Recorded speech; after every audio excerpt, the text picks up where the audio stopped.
Hello and welcome back to my YouTube channel. Today we have the case of Joseph Roy Mitheny, also known as the Cannibal of Baltimore, Maryland. I saw a headline that said, "The Hamburger Cannibal," and there's a reason for that which we're going to see today. One thing before we start is that you can get the channel's t-shirts and hoodies down below in the international store that I leave for you in the description, up there in the one that's on the screen. You have the rest of my cases. Down here you have my social media in case you want to follow me on any of them. And without anything else to say, let's get started.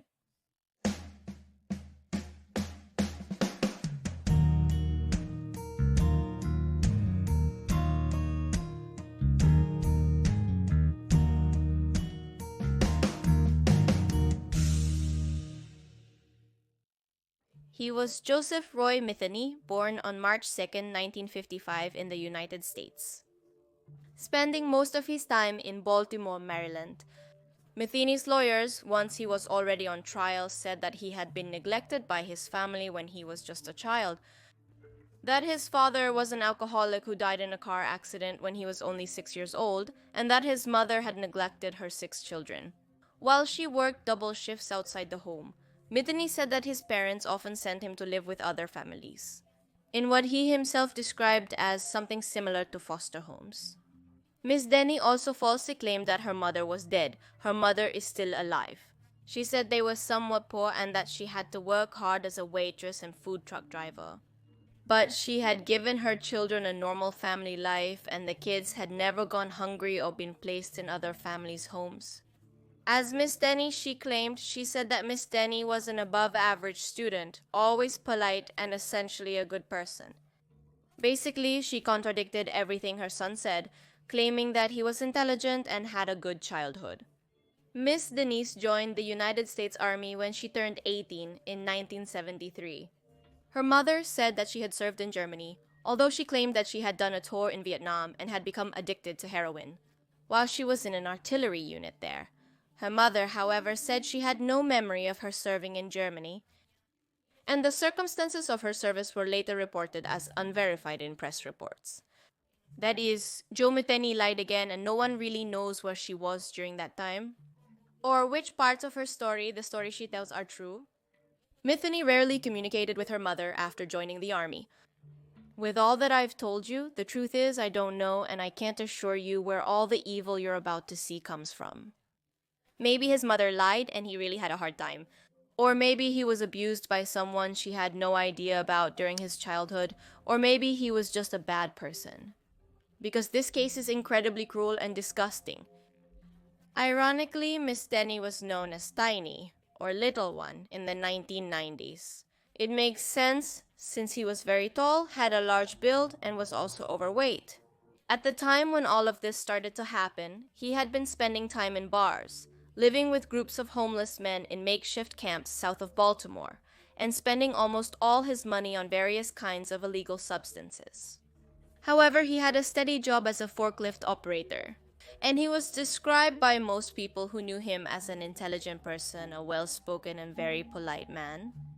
Apparently, his mother wasn't lying about that part, but clearly Miss Denny had wicked secrets. Miss Denny had managed to get a job at Joe Stain's Son Pallet Company, where he had all the space he needed to do whatever he wanted.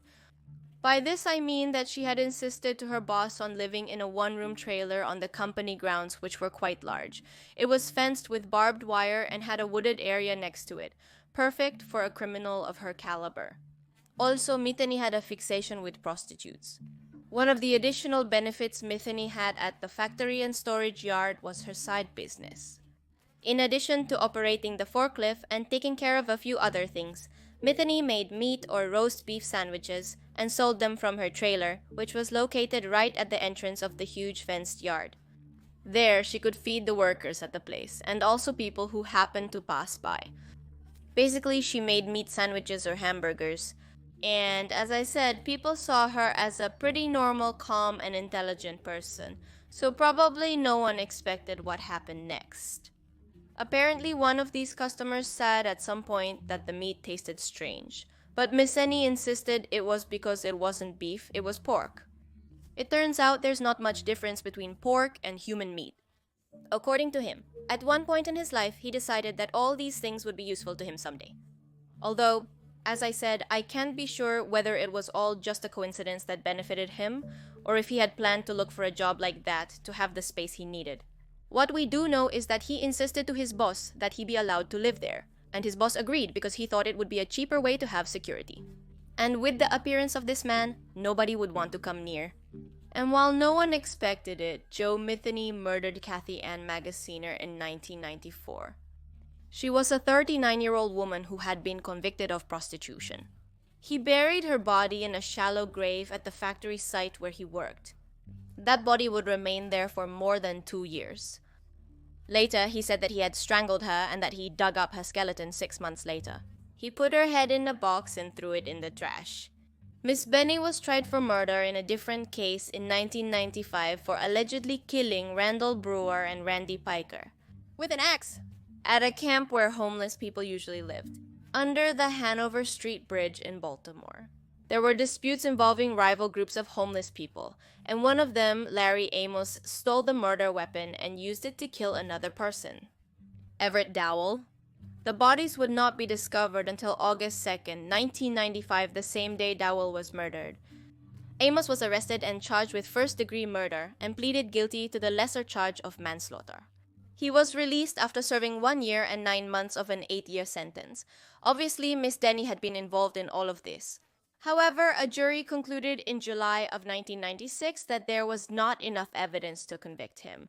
Later, however, he would admit himself that he was guilty of the murder of Brewer and Piker. However, at that time, he was set free without any kind of consequence. That's when he meets Kimberly Lynn Spicer in mid-November of that year at a bar. 2 years later, a woman named Barbara McWilliams would testify that she saw Kimberly in that same bar, nervously asking her for a ride. This woman said no at first because she didn't know her. She recalls that before leaving the bar, she saw Kimberly outside with Joe Metheny. At that moment, she finally offered to take them to the factory where Metheny worked and lived. Barbara took the two of them to this place, not knowing it would be the young woman's last night alive. Metheny killed Spicer in 1996, stabbing her with a knife. He also kidnapped Rita Kemper on December 8, 1996, and tried to abuse her. According to the prosecutors, he shared some drugs with Kemper in the trailer where he lived at the factory site. She refused to have sex with him and ran out of the place. So Metheny chased her, hit her, dragged her back to the trailer, then pulled down her pants and tried to abuse her.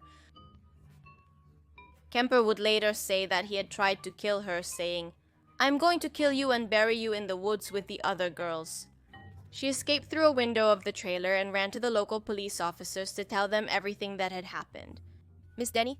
Afterwards, he asked a friend to help him bury Spicer's body, which had been in the factory, hidden there since he killed her a month earlier. This friend reported it to the police on December 15, 1996. And Metheny was finally arrested and charged with murder that same day. His boss, Joe Stein Sr., was arrested with Metheny when they were leaving a Christmas party and was charged as an accomplice. After the incident, for allegedly disposing of certain evidence, Stein managed to post bail but was immediately arrested the next day on the charge of being a felon in possession of a handgun. He had previous convictions for arson and robbery. 10 years earlier, Stein had been prohibited from possessing a firearm, so he was violating that restriction. William Ashbrook was the person who informed the FBI that Metheny took him to see a corpse. So after this, the FBI provided funds for Ashbrook's substance rehabilitation. To help him, it was around $25,000. In turn, they also provided $94,000 to cover the costs for John Stein Jr. and his family. To enter witness protection, after he started turning against his father and cooperating with the federal investigation. The police expected to have to carry out a pretty tough operation to get to Metheny, as you will realize. His large size and the fact that they knew he was a violent person, this combination told them it would be difficult to take him away. On the contrary, when they arrived, not only did he surrender quite easily, but he also began to confess. Metheny also talked about other murders, as well as Spicer.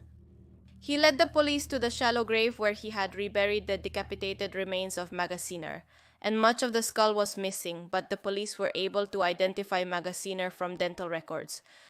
The police said that he chose young white sex workers who were addicted to various substances. The murders also involved brutal sexual assaults.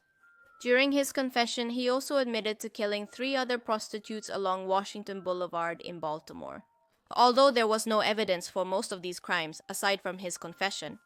On the other hand, he claimed that he had been looking for addicted prostitutes as part of his revenge. It was an attempt to find and do the same to his ex-wife who had taken his son when she left him. Precisely according to him, that's why he killed those 2 men who lived under a bridge, because he thought they were acquaintances of hers. He said that he had thrown bodies into the Patapsco River and that they were never found. The Baltimore Sun newspaper reported in 1997 that it was unclear how truthful his claims were about the number of people he had killed. The estimate was around 10. His lawyer, defending him of course, said that he was remorseful and that substances and alcohol had changed his personality and made him violent.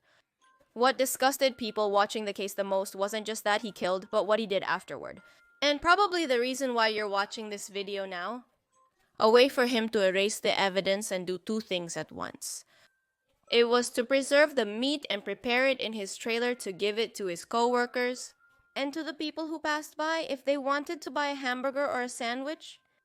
The truth is that he used to cut up his victims, take out the meatiest parts, leave them in a refrigerator, process them while he buried the bodies or what was left of them in shallow graves in the yard of his workplace, and then combine the processed meat with pork.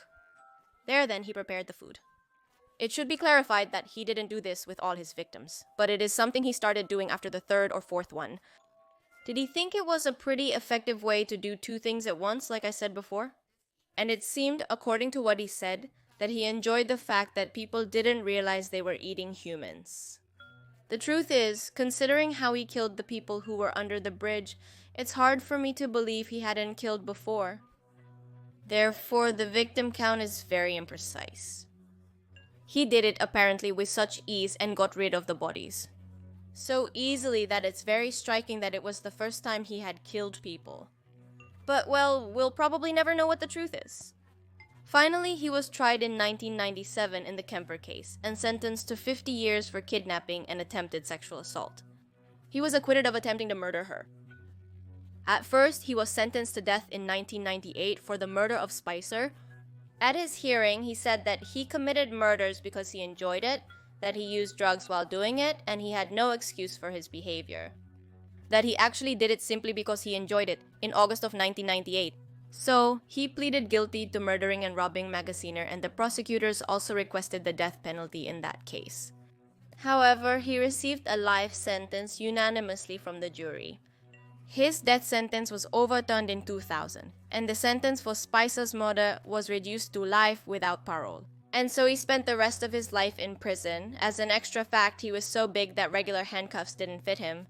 The police had a hard time restraining him. Mithini ended up confessing that he had killed at least 10 people, although it's estimated that the real number was 13. But as I said, you can't be 100% sure if this is true or not, or if there were many more. Mithini's testimony about what happened according to him is still on the internet, and it's long, quite long. So I'm going to read it to you, but in a somewhat shortened version with the most important points, at least in my opinion. To begin with, I'll tell you about myself in the present moment, locked up in prison. I'm 48 years old, I weigh around 200 kilos, and it's not all fat. I've been locked up for almost 8 years, but when you've been sentenced to a couple of life sentences without parole, time doesn't matter anymore. I have no problem with being locked up because no one put me here but myself, and I deserve to be exactly where I am. Because I had 12 law-abiding jurors who told me so in a couple of different cases. I killed 7 people, 3 men and 4 women. I cut 2 men with an axe under a bridge in South Baltimore. I was found not guilty for them because they couldn't prove I did it. Under that same bridge, I also killed 2 women and a man who was fishing, who were in the wrong place at the wrong time. I showed the police where I put them about 3 years later, but they couldn't find them, so they didn't charge me for them. It started as revenge, but it ended up as a passion for the taste of blood and the overwhelming feeling of power you get from taking another person's life. In the next part, there are several bad words, but they're part of the story, so I'm going to leave them in, although I took out some of the more violent ones. It all started in July of 1994. I was at work, I was a truck driver, I was working overtime that night. Then I got off and went home, like always. But when I opened the door and turned on the light, I noticed that there was no one there. My old lady had taken everything, including my son, and left me. Her leaving wasn't my problem, but she took my 6-year-old son with her. She was a crack addict and a worthless piece of shit. I would have paid her to get out of my life. All she had to do was take my son to my mother's house, and she could have had everything else and left. I found out about 6 months later that she had moved to the other side of the city with some jerk who had her selling her body for drugs. They were arrested for drugs, and my son was taken away for neglect and child abuse. I had no chance of going to social services and trying to get my son back because of my criminal record. It was during this time, right when her son was in foster care. So I took it upon myself, with all the anger I had toward those two who made me lose my son, to go after them. I found out from someone that they were under that bridge, getting high with some homeless bastards who lived there. I went down there looking for them. They weren't there, but the two homeless bastards they got high with were. That same night, I lured the first prostitute under that bridge. I drugged her and was trying to get information about the whereabouts of my ex-wife. She acted like she didn't know, so I beat her, raped her, and killed her. I put her in some bushes and went to lure the second bitch there. I did the same thing to her as I did to the previous one, but when I was about to throw her into the bushes with the other, I noticed that an old black man was watching me. I grabbed a steel pipe, ran toward him, and split his head open. I put all three of them in the river. That was a very busy night for me. 5 murders in about 7 hours. I washed myself in that river and cleaned up the crime scene as much as I could. Then I left, came back, and conveniently there was a boss to give me my job back at the company. I attracted 2 more prostitutes. To my trailer, I killed and dismembered their bodies, cut the flesh, put it in some plastic containers, and then placed them in the freezer. I buried the remains in several shallow graves in a small forest behind the company. Over the next 2 weeks. On weekends, I opened a small open-air meat stand. I had real rice beef and pork sandwiches. And why weren't they very good? The taste of human flesh was very similar to pork. If you mixed them, no one would notice the difference. Everything was going well until I lost my special card. So I lured another woman into my trailer, got her in there, and started tearing off her clothes and beating her like hell. She was screaming, but there was no one around to hear her except me, and I kept laughing at her. I turned around for a split second, and that was my mistake, because she ran out the door before I could get to her. There was a pile of wooden pallets next to it, about 3 meters high. That bitch climbed those pallets like a monkey. She jumped over the fence and ran toward the main road, where a guy in a pickup truck picked her up and took her to a nearby gas station, where they called the police. I drove the people at the company that was digging up the remains of those 2 bitches crazy, because I buried their remains in 7 different holes. The only thing I feel bad about in all of this is that I couldn't kill the 2 sons of bitches I was really after. And that's my ex-lady and the bastard she hooked up with? Well, that's my story. Horrible, but true. So, next time you're driving down the road and you see an open-air meat stand you've never seen before, make sure to think about this story. Before you take a bite of that sandwich, sometimes you never know who you're eating. Finally, he was found dead in his jail cell at the Western Correctional Institution in Cumberland, Maryland, on August 5, 2017, at the age of 62. Technically, then he died recently. He spent all the rest of the time in prison. And I don't think he ever said at any point that he regretted what he did. Because as I already saw, he said he had no excuse and that he simply liked doing it. So well, that's where we end. Here are the patrons and channel members. Thank you for supporting me through those means. Remember that you have the t-shirts, hoodies, and other channel merchandise down below. In the description. It's international. Anyone can buy from anywhere in the world, and I'll also leave the store for Argentina, for those people who are from here, so it's easier for you to order directly from there, with nothing more to say. So, here you have a new video, here you have a recommended video. You can subscribe by clicking on my face, and I'll see you in another video. Goodbye.